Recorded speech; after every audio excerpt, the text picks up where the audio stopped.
Have you ever wondered if your company is maximizing the return of your data investment? Are you collecting the right data required to make informed decisions? Is there more that can be learned from our data? Koyas Institute can answer these questions and help you discover the hidden value within your datasets by utilizing a well-rounded approach to data analysis. Stop leaving value behind and start increasing the return on your data investment. The next generation of data analysis has begun. We are pioneers in pattern discovery. We are Koyas Institute.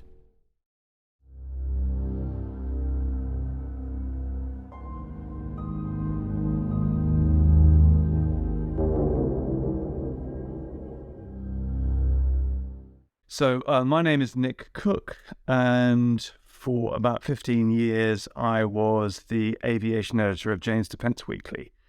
And that job and role gave me a pretty privileged view on the whole aerospace and defence sector, in which I'd been interested for many years anyway. So in around 1990, I decided that using sort of this rarefied, privileged position of mine, which enabled me to go and talk to just about anyone in the aerospace and defence industry, that I would research the industry's what I considered to be its greatest secret, which in my field, being a technologist, I thought would probably be in the area of propulsion in the aerospace field and or energy. After 10 years of research, going about my day job at the same time, I produced a book called The Hunt for Zero Point, which effectively looked at anti-gravity as that technological breakthrough.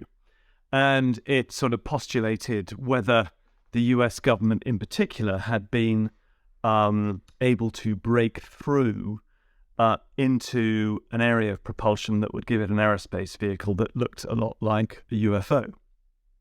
It was not a book about UFOs. It was very much a book about the technology that would give rise terrestrially to what we commonly discuss and talk about as a UFO. So for all the time I was at Jane's Defence Weekly, which was from 1986 to 2005 as the aerospace/aviation editor, it was pretty much impossible for me to talk about UFOs without losing my job. It was that taboo. However, having said that, I was quite heavily vested in investigating so-called black programs, very secret technological special access programs that the US government had been engaged in. Classic examples being the F-117 stealth fighter, kind of the B-2 bomber, though that was acknowledged, and a few others. So I had some experience in investigating those sort of SAT-type programs. So having said that, it remained taboo to talk about anything related to the UFO field. Note that when I wrote The Hunt for Zero Point, it was deliberately targeted at the portion of, quotes, UFO sightings that could be explained by terrestrial technology. So, but in 2017, that all changed. I mean, I had gone on to do other things, so I really wasn't that interested in the whole UFO subject anyway, really. But in 2017, I was so intrigued by the way the New York Times had covered the whole Tic Tac sighting and various other reports filed by the US Navy and others about UFO sightings that it suddenly, to my mind at least, became legitimate to be able to talk about this professionally.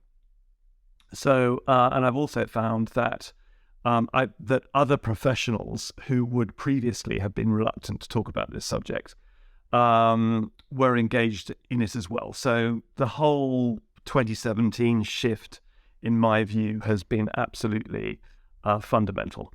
We definitely should be happy that the US government is talking about modern-day UFO events.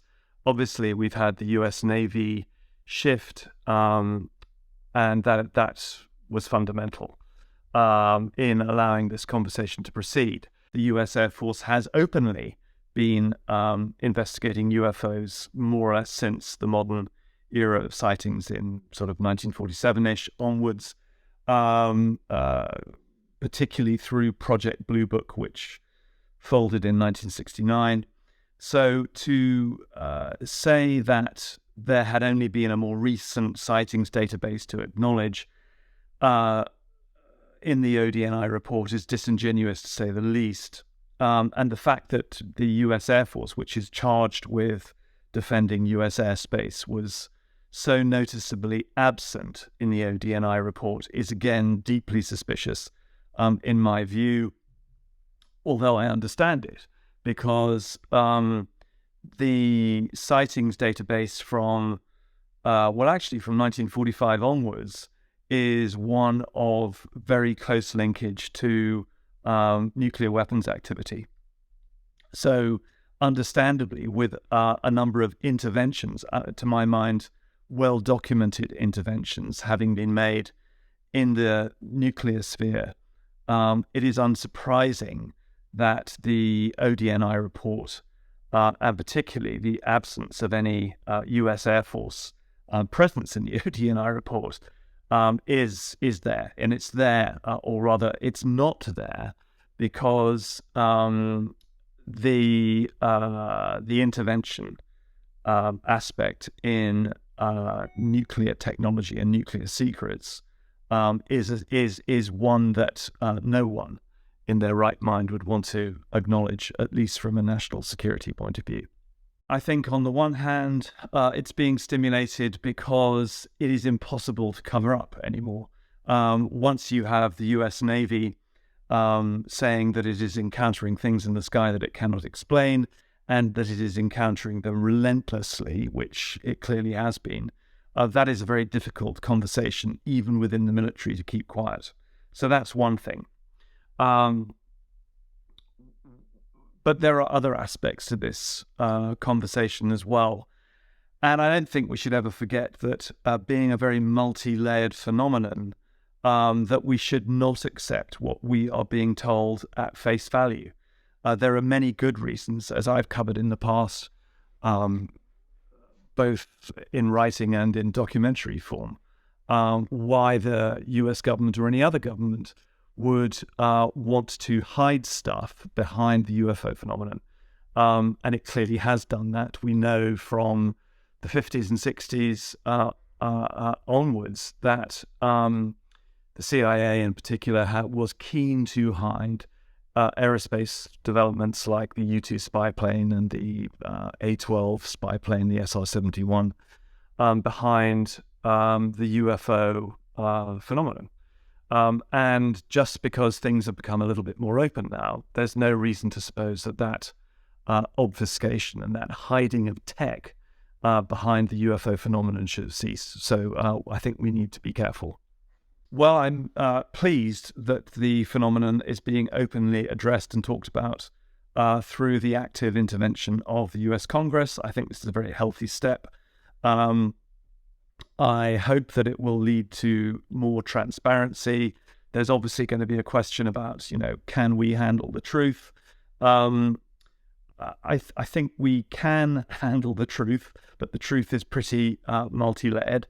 And it may be that we can't handle the whole truth to begin with, but only certain aspects of it. So I suspect that this will be a gradual pulling back of the veil. I don't think that that's going to be a sort of deliberate thing. I don't believe in disclosure with a capital D anyway.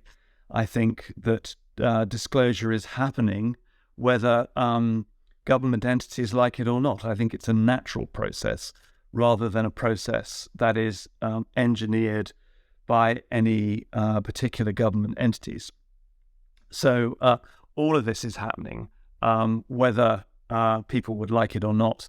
And it will come, I think, in a process of sort of unveiling at a time when we become acclimatized to the different layers of secrecy and knowledge that come with this as time goes on.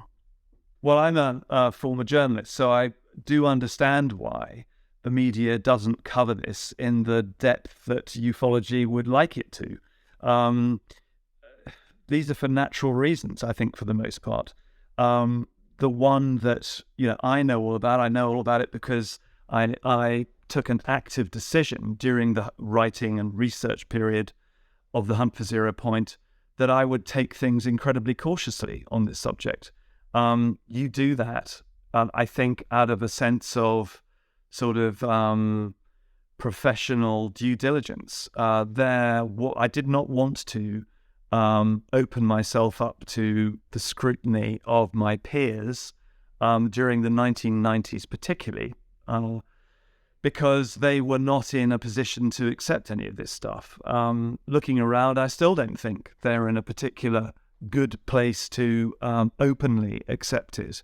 Although amongst my peers, that is, peers within the trade industry press, particularly in the aerospace and defense field, there is the beginnings of a conversation, but it is a slow conversation, and it is not happening at the pace that most people would like. But that's life, and I don't see any huge particular conspiracy in the media not discussing it.